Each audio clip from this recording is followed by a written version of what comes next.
Welcome back to the channel, everybody. I am Mick Alphanim. So we're going to start off with a little bit of news I believe that is very important. Then we're going to transition into some XRP news and then XDC. There will be chapters in here if you want to jump around.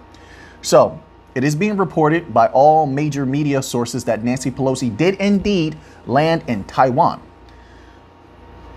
Also being reported, Chinese warplanes have taken to the sky. Now, we don't want a war, but aside from looking at the possibilities of war, let's say that doesn't happen. There are other things that China could do in retaliation to the United States, and that could scare the markets. That could scare everyone across the globe, actually. What I'm concerned with and what I try to keep in mind when I look at a situation like this, bank runs. Bank runs. When the people are frightened, they will take their cash out of the bank. The bank will lack liquidity. There will be the locking of doors of banks, possibly, if that were to occur. Freezing of ATMs, as usual, ATMs running out of money. The people will extract their cash because they believe in a disaster, cash is king.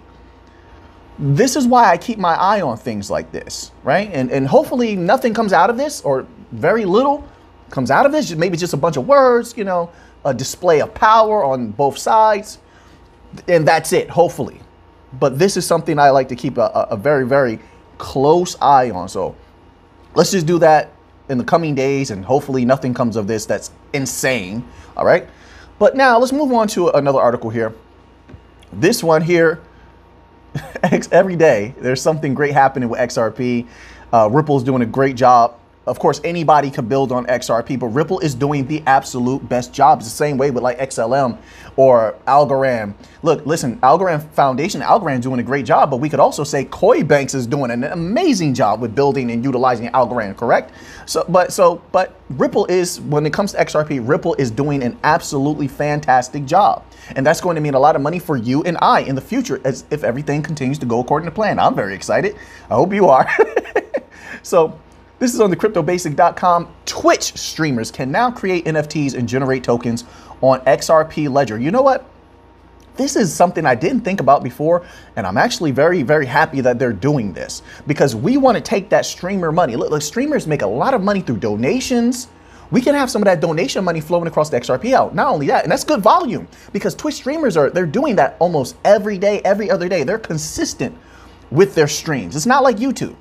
So that's number one. Number two, obviously, whatever they're getting, the amounts that they're getting is much higher than where the price of XRP is now. So we get a consistent volume from that. The values are respectable. Then yes, that could affect the price a little bit. But think of it in the grand scheme of things, all of the money together. So we have this cake that we've built, right? Of tokenization of debt. I can't wait for that. Interbank payments, cross-border payments, B2B, C2C, things of that nature, B2C, all right? That's the cake. This money here, Twitch streaming, I love that idea. I want to take that money. That's just like sprinkles on top of the cake. We'll take it, all right? Every cake needs its sprinkles. This is very good. So let's just read just this a little bit here. Exciting times to be alive, it really is. Sometimes insane, like the first news that we covered, but that type of stuff always occurs, you know. There's going to be insanity in life. There's a balance to everything, night, day, left, right, you know. There's going to be peace. There's going to be chaos. We have to have the strength of heart and mind to make it through all of these different things and hold firm and you know, not break under the pressures. Let's read this little tidbit here. It says, Play NFT, a platform for minting non-fungible tokens, NFTs, has announced that they are one of the companies to receive funding from RippleX's XRPL grant program. As a result, Twitch streamers can create NFTs on XRP Ledger and interact with other gamers and developers to provide their tokens utility inside the games. That's what I was thinking also. So this actually could wind up being much bigger money than what I thought when I first started speaking earlier in the video. Those NFTs are going to sell for a lot of money. See, Twitch streamers have a cult-like following. They love Ninja and Ghost Aiden and who are the other streamers, the Twitch streamers. They love these people. They follow them no matter what. They buy their merch. So NFTs go for a pretty penny. You know, people selling NFTs for $20,000, $30,000, $50,000, and there's a lot of big sales that go on behind the scenes also that don't get publicity. These Twitch streamers are going to sell a ton of NFTs, right, for big money, and people are going to pay them because they know they're going to be able to, well, at least in the next bull run, they're going to be able to flip NFTs for a great profit, right? So this is going to be actually very good. Not only that, they can sell affordable NFTs, you know, if you can even consider any NFTs affordable at this point. People are selling for insane prices, but to be fair, they're making a good amount of money. And these things are rare. But they can sell affordable NFTs to individuals who want to use those that particular rare NFT inside of major games. That's where the difference between what's going on typically with crypto gaming versus mainstream gaming. If they start introducing NFTs into mainstream gaming, hold on to your blazer, because there's going to be a lot of money coming. There's a lot of money that flows through these other digital currencies like V-Bucks and Fortnite. What's the other one for Roblox? Robux. There is a lot of consistent money. Gamers spend lots of money. So this is very good coming into the XRPL. We definitely want that. Those are heavy sprinkles. You know how sometimes you buy those little cheap sprinkles and then sometimes you get those good quality ones. They're a little thick. You're like, woo, there's like a stick of sugar. That's what we're looking at here. Some big sprinkles, all right? This is pretty good here. I'm very, very happy with this. All right, so let's move on to another article here. And this is where we start to get into the big money. This is from Ripple.com. And as we've seen, the progression of Ripple building corridors and infrastructure in Central and South America.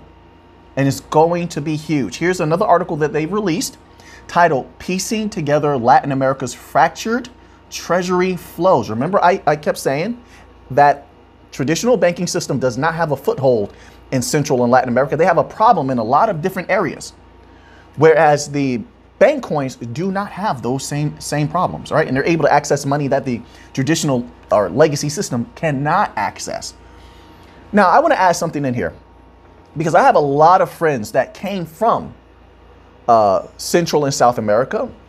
They've been in the United States for quite some time, saved up their money. They're going back. This is something people are not discussing. So it's not just people from who are born in, let's say, the United States of America or Europe moving to Central and South America to start businesses and buy land. It's not just them.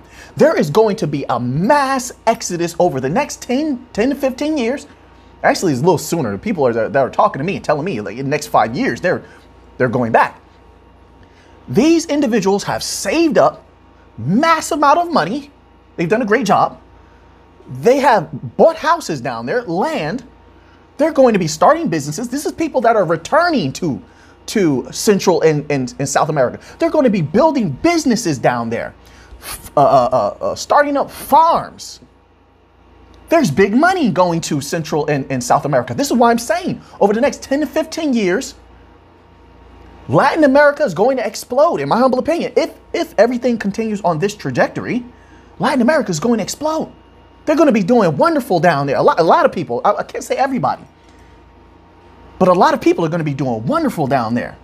There's going to be a change. Then also, like I said, in Africa, Southeast Asia, these places are prepping for the money that are using assets that we hold. That's going to affect the money. We have payroll rolling over XRPL, payroll, credit, lending. A lot of them are going to use that because they can't get access to proper credit and lending sometimes in certain areas in Central and Latin America.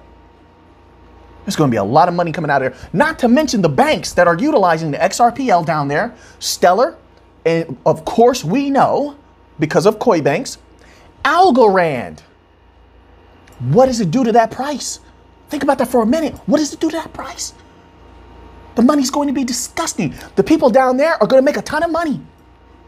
And the people that hold the bank coins, theoretically speaking, this is not financial advice. It's just my humble opinion. I'm not a financial advisor. But those holding the bank coins also going to see a disgusting sum. But let's read this little tidbit here. Now, I think this little tidbit we're about to read runs the point home that I was trying to make earlier. So let's read this a little bit here. And this section is titled Particular Challenges in Latin America. It says Latin America has one of the highest rates of intra-regional treasury flows in the world. Let me just read that one more time. Let that sit in. I'm getting a little too excited. I better calm down. I almost had to do a razor toe for a minute there. Latin America has one of the highest rates of intra-regional treasury flows in the world. The region is comprised of 17 countries, all with different and frequently changing FX rates, processes, tax regulations, and banking structures. As noted in the previous section, additional resources, generally unaffordable to SMEs, are required to organize this extensive information and administer a proper course of action for the business. Here we get to the good part right here. Historically, international banks have moved in and out of Latin America at a rapid pace, responding to factors which make running a bank in this region so expensive, like the need for the physical branches and adapting to rigid financial infrastructures. These sudden closures, I told you the banks are not doing well. I mean, they're really not doing well anywhere, but they're particularly not doing well in Central and South America. They left all that money on the table and they left the people with their hand out. And guess who's coming in to help the people? The bank coins. Like I said, it's one of the beautiful things about the bank coins when it comes to crypto is that everyone benefits. But let's keep going here. These sudden closures force businesses to scramble to find another bank and open a new treasury account, costing time and resources, which inevitably impact the business performance. This is why they're salivating over using the bank coins. XRPL, Algorand, Hedera. In addition, Basel III's liquidity coverage ratio, LCR, advises banks to adhere to a minimum of 100% LCR, which may limit the types of customers they choose to do business with. So even look how selective they are. With the bank coins, there is no selectiveness. We're welcoming everyone in. Everyone's going to be able to benefit, and that will affect the price. The banks down there know it, and I'm going to go out on a limb and say there's going to be even more digital banks. You know how Brazil has that they have the largest digital bank in all of Latin America. There's going to be more digital banks, in my humble opinion, that are going to specialize in regulated, compliant cryptocurrencies. What we're holding on to is bigger, I believe, like I stated times before, is bigger than we could ever imagine. But of course, it's going to take a lot of patience, and we have a few years left. According to all of the timeframes that the official sources have been stating, 3 to 5 years, 5 years. We saw 5 years recently. Ripple said 4 years.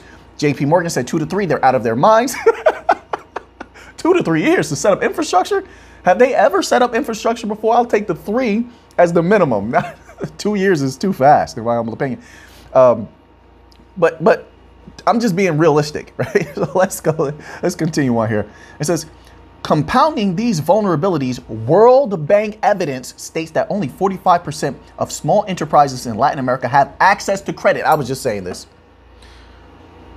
A major component of liquidity sourcing from formal financial institutions. So listen, everyone, I think across the world knows that the legacy system has failed everyone. Even those who have benefited from it, you could have benefited so much more. And now that limitation will be removed. There is a new financial system coming into play.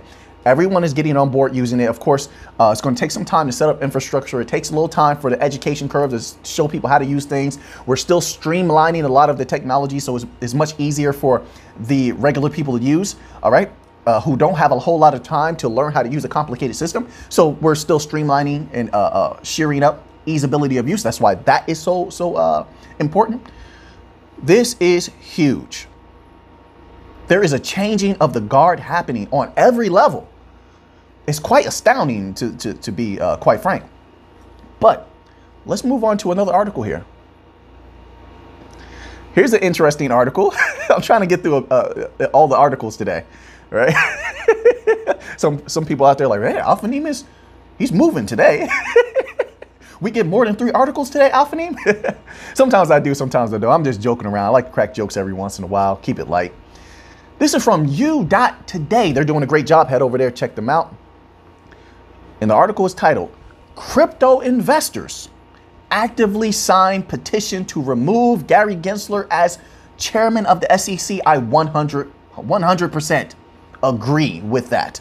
But the question is, who do you get to replace Gary Gensler? And are those same individuals going to participate in the process of selecting a fair head of the SEC? But let's just take a moment to just take in how devastating it has been for Gary Gensler to be the head of regulation when it comes to cryptocurrencies, the lack of job or the lack of work that he has put in, and the reasoning behind why that might occur. Remember, keep in mind, we covered an article. He's worth $100 million and connected to an entity we're not going to speak on. So going after Gensler directly may be a little bit tough because of his backing. However, I mean, as the SEC could separate themselves from Gensler and bring in someone that is more favorable towards the people. Whether they will do that or not, I don't know. But let's read this little tidbit here. It says, it seems that the crypto community's patience has come to an end with a new initiative to remove Gary Gensler from his position at the U.S. Securities and Exchange Commission. A group of enthusiasts created a petition accusing the former head of the CFTC and the current head of the SEC of obstruction of justice for failing to enforce laws relating to naked short selling and for failing to provide competent oversight of market makers, referring to the activities of Citadel Securities. Okay, I see where this is going. So far, almost 19,000 people have signed the petition on change.org, although the mechanism does not require a certain number of signatures. So there are a lot of people upset with the SEC. You even see individuals within the Congress dissatisfied with the job that the SEC has done. So we'll keep an eye on this and adjust accordingly, as we always do. See what comes of this, and hopefully the people will come out on top in all of these situations. I believe firmly we're going to crush the SEC when it comes to this Ripple case, and we will win. But the people should come out on top, and they should not have been injured in the first place. Things should have been done differently. So hopefully we will see a change in the future, and we are going to continue the fight. Now, let's end off with a little bit of XDC news here. XDC, Zenfin always has something great going on, but this is very interesting. I think it's going to bring a lot of money to XDC. It says, this is on cryptopolitan.com, and the title is as such: Impel adds Bitcoin to ISO 20022 financial messaging on XDC network. So you're going to have ISO. Let's just read this little tidbit here. My goodness, it's a good time to be a Bankcoin holder. It really is. Every day there's something mind-blowing going on. Who would ever thought they would do this with Bitcoin? Impel is pleased to announce today that Bitcoin has been added to its ISO 20022 financial messaging API as optional collateral for making payments. So what they're doing, they're making sure that everyone from everywhere possible can can flood the network with their money. And that is a wise thing to do. You're expanding access to capital. And this is very, very good.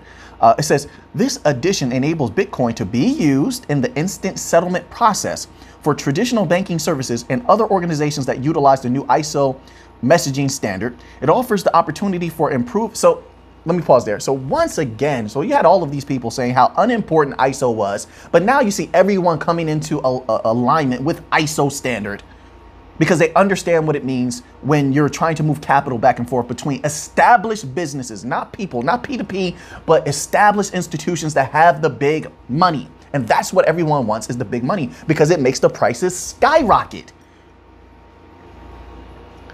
The technology industry's future lies in a broad range of techniques that allow different blockchains to communicate with each other. The transfer, sorry about that, I ran across a period. The transfer of digital assets and data between one blockchain to another is referred to as cross-chain compatibility. Everything is coming together. They're bringing in all the pieces that they need to bring in to make sure that money for the new financial system, which is all of the bank coins together, they all go hand in hand. They do not step on each other's toes whatsoever. They complement each other, and they will flow seamlessly one into the other. You even have gateless APIs like Quant that are connecting the legacy system to the bank coins. You have Interledger. I mean, all of these different things, but it's all Pay attention to how all of it is coming together and is all functioning as one system. So this is another great happening for ZenFin XDC. I'm not going to keep everyone here too long. I hope you're doing well out there. Appreciate every single one of you coming here.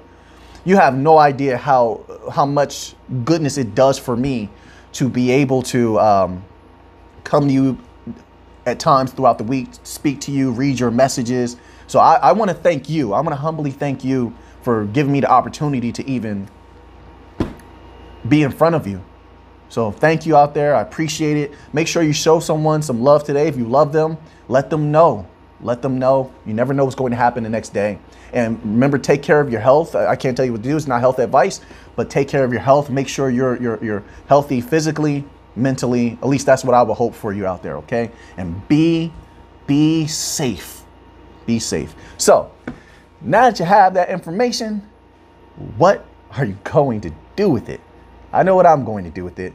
So until next time, let's get to the money.